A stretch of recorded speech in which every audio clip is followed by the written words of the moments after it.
여러분 안녕하세요. 불륜과 전쟁입니다. 오늘 이야기는 정말 충격적입니다.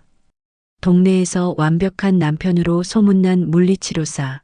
그런데 그의 뒤편엔 상상할 수 없는 추악한 진실이 숨어 있었습니다.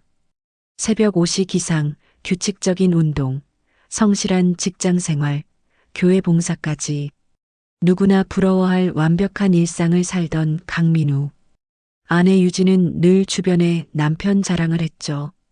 술도 담배도 안 하고 환자들에게도 다정해요. 하지만 어느 날부터 부부관계는 계속 실패했고 유진은 불안해지기 시작했습니다. 그리고 발견한 것은 점심시간마다 나타나는 수상한 여자들. 정문으로 들어와서 뒷문으로 나가는 그들의 정체는 무엇일까요? 탐정을 고용해 밝혀낸 진실은 상상을 초월했습니다. 완벽해 보이던 남편의 치료실에서 벌어진 충격적인 일들, 그리고 그가 여성 환자들을 협박한 끔찍한 방법까지 지금부터 공개합니다. 39의 강민우는 동네에서 가장 유명한 물리치료센터 힐링터치의 원장이었다. 그의 하루는 시계처럼 정확했다. 새벽 5시 기상과 동시에 시작되는 30분 스트레칭, 이어지는 한강변 조깅 코스, 6시 30분 샤워 후 아침 식사 7시 정각 출근. 센터 문을 열고 들어서면서부터 오후 7시까지 그는 한치의 흔들림도 없는 완벽한 루틴을 유지했다. 민우 씨는 정말 대단해요. 12년째 저런 생활을 하고 있다니까요. 아파트 분녀회에서 유진은 늘 이런 말을 들었다. 실제로 민우의 평판은 동네에서 최고였다. 환자 한 명 한 명에게 친절하고 세심하게 설명해주는 모습, 어르신들의 작은 고충까지 귀담아 듣는 자세, 그리고 무엇보다 치료 효과가 뛰어났다. 저녁에는 독서 모임이나 교회 봉사활동에 참여했다. 주말에도 마찬가지였다. 토요일 오전엔 무료 건강 강좌를 열어 지역 어르신들에게 운동법을 가르쳤고 일요일엔 교회에서 장애인들을 위한 재활봉사를 했다. 그야말로 완벽한 사회인이었다. 아내 유진은 언제나 친구들에게 남편 자랑을 했다. 민우는 술도 안 마시고 담배도 안 해요. 밖에서 늦게 놀고 들어오는 일도 없고 환자들한테도 정말 다정하거든요. 제가 복받은 거죠. 친구들은 부러워했다. 요즘 같은 세상에 그런 남편이 어디 있냐며. 하지만 결혼 7년 차 어느 순간부터 유진은 이상한 것을 느끼기 시작했다. 남편과의 잠자리가 자꾸 어색해지고 있었다.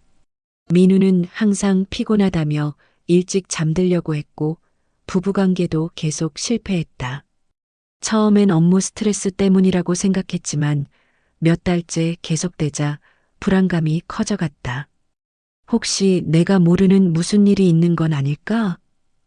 유진의 마음속에 작은 의심의 씨앗이 자라기 시작했다. 그리고 그 의심은 곧 현실이 되었다.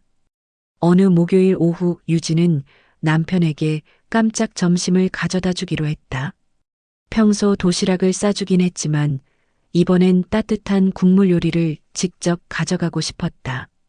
하지만 센터에 도착한 유진이 본 것은 예상과 다른 광경이었다. 대기실에는 생각보다 많은 사람들이 있었다. 대부분 50대 이상의 중년 여성들이었는데 그들의 표정이 묘했다. 뭔가 불편해 보이기도 하고 긴장해 보이기도 했다. 평소 남편이 말하던 화기애애한 분위기와는 거리가 멀었다. 그리고 유진은 한 명의 여성을 유심히 관찰하게 되었다. 붉은 가디건을 입은 20대 초반으로 보이는 대학생이었다. 다른 중년 여성들과 달리 혼자 와서 구석에 앉아 있었는데 계속 휴대폰만 들여다보며 누군가를 기다리는 것 같았다. 안녕하세요. 원장님 부인이세요? 직원이 유진을 알아보고 인사했다. 원장님은 지금 치료 중이신데요. 괜찮아요. 기다릴게요. 점심 가져왔거든요. 유진은 자연스럽게 대기실에 앉았다. 그런데 이상한 일이 벌어졌다. 붉은 가디건의 대학생은 호명도 되지 않았는데 어느새 사라져 있었다. 유진이 화장실 다녀온 10분 사이에 말이다. 혹시 아까 빨간 가디건 입은 분은 어디 갔나요? 아, 그분은 급한 일이 있으셔서 가셨어요. 직원의 대답이 어색했다. 유진은 호기심이 생겼다. 그 여성이 정말 급한 일로 갔다면 정문으로 나갔을 텐데 대기실 창문으로 보이는 정문 쪽엔 아무도 없었다. 혹시나 해서 건물을 한 바퀴 돌아보니 뒤편 비상문 쪽에서 그 대학생이 나오고 있었다. 왜 뒷문으로? 그날 이후 유진은 며칠 더 센터 주변을 관찰했다. 그리고 놀라운 패턴을 발견했다. 점심시간 전후로 몇몇 여성들이 센터에 들어왔다가 모두 뒷문으로 나가고 있었던 것이다. 정문으로 들어와서 뒷문으로 나가는 이상한 행동. 과연 그들에게 무슨 일이 일어나고 있는 걸까? 더 이상 참을 수 없었던 유진은 전문적인 도움을 요청했다. 탐정사무소를 찾아가 남편의 행동을 조사해달라고 의뢰했다.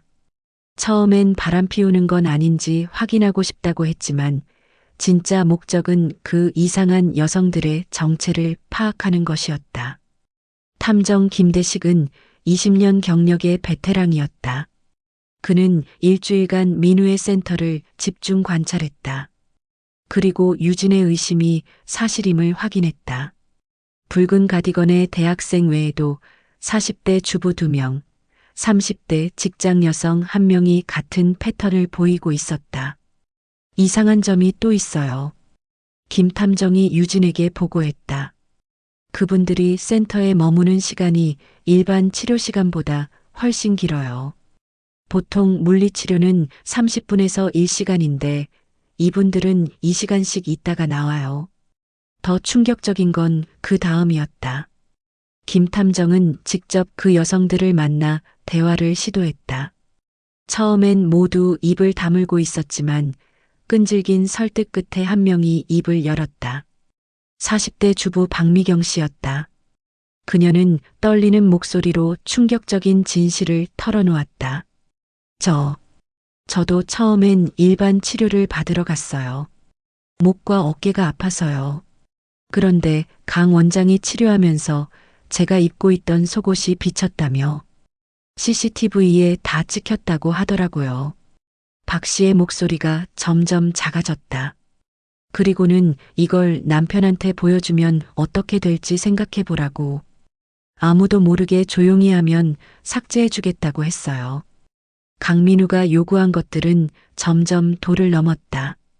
처음엔 단순히 치료실 청소나 정리였지만 점차 도시락 배달, 마사지, 심지어는 개인적인 심부름까지 시켰다. 여성들은 모두 가족에게 알려질까봐 두려워서 거부하지 못했다. 다른 분들도 비슷해요. 모두 뭔가 약점을 잡혔다고 하더라고요. 옷이 비쳤다거나 치료 중에 부적절한 소리를 냈다거나. 김 탐정의 보고는 계속되었다. 유진은 충격에 말을 잃었다. 그토록 완벽하다고 생각했던 남편이 이런 짓을 하고 있었다니. 증거를 확보한 유진은 마침내 남편을 마주했다. 그날 밤 민우가 평상시처럼 독서 모임에서 돌아오자 유진은 거실 소파에 앉아 기다리고 있었다. 민우야, 우리 이야기 좀 해야겠어. 무슨 이야기? 피곤한데 내일 하면 안 될까?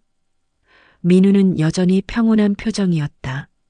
붉은 가디건 입은 여자 알지? 박미경 씨도 알고. 그 순간 민우의 얼굴이 순간적으로 굳어졌다. 하지만 곧 억지로 미소를 지으며 대답했다. 뭔 소리야? 나는 환자들 이름도 잘 기억 못하는데.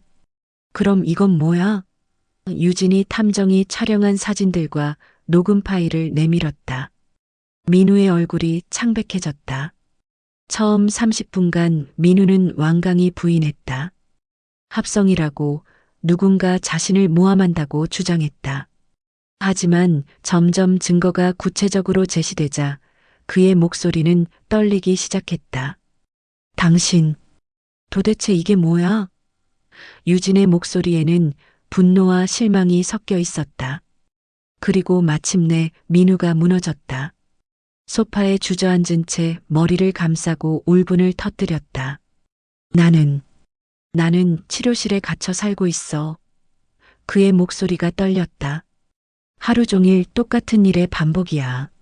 아픈 사람들 상대하고 웃으면서 달래고 친절하게 설명하고 퇴근해서 집에 와도 똑같은 패턴이야. 살아있다는 느낌이 전혀 없어. 민우는 자신의 완벽한 일상이 사실은 견딜 수 없는 감옥이었다고 고백했다. 매일 반복되는 루틴, 주변의 기대와 칭찬, 완벽한 남편이라는 역할. 모든 것이 그를 질식시키고 있었다. 그런데 그 여자들을 협박할 때만은 달랐어. 내가 누군가를 지배한다는 느낌이 들었어. 지루하고 답답한 내 인생에서 유일하게 살아있다는 느낌을 주는 순간이었어. 그는 CCTV 화면을 조작해서 있지도 않은 부적절한 장면이 찍혔다고 거짓말했다고 인정했다. 그리고 그 거짓말로 여성들을 협박해 자신의 개인적인 용무를 처리하게 했다고 털어놓았다. 유진은 치가 떨렸다. 그럼 나는 뭐야? 당신의 완벽한 가정을 위한 소품이었어? 유진은 더 이상 이 결혼 생활을 지속할 수 없었다. 남편의 범죄 증거를 정리해서 경찰에 신고했고 동시에 이혼 절차를 시작했다. 민우가 만든 완벽한 가정이라는 감옥에서 벗어나고 싶었다. 경찰 조사 결과는 더욱 충격적이었다. 민우가 협박한 여성은 총 7명이었고 그 기간은 2년에 걸쳐 있었다. 그는 치료실의 CCTV를 이용해 여성들의 사소한 실수나 당황하는 모습을 녹화한 뒤 이를 부적절한 장면으로 둔갑시켜 협박 도구로 사용했다. 처음엔 정말 작은 일이었어요. 또 다른 피해자인 직장 여성 이소영 씨가 증언했다. 치료받다가 잠깐 졸았는데 그걸 가지고 부적절한 상황이었다고 회사에 알리겠다고 협박했어요. 민우는 이런 식으로 여성들로부터 무료 마사지를 받거나 비싼 도시락을 배달시켰다. 심지어 집 청소나 개인적인 심부름까지 시켰다.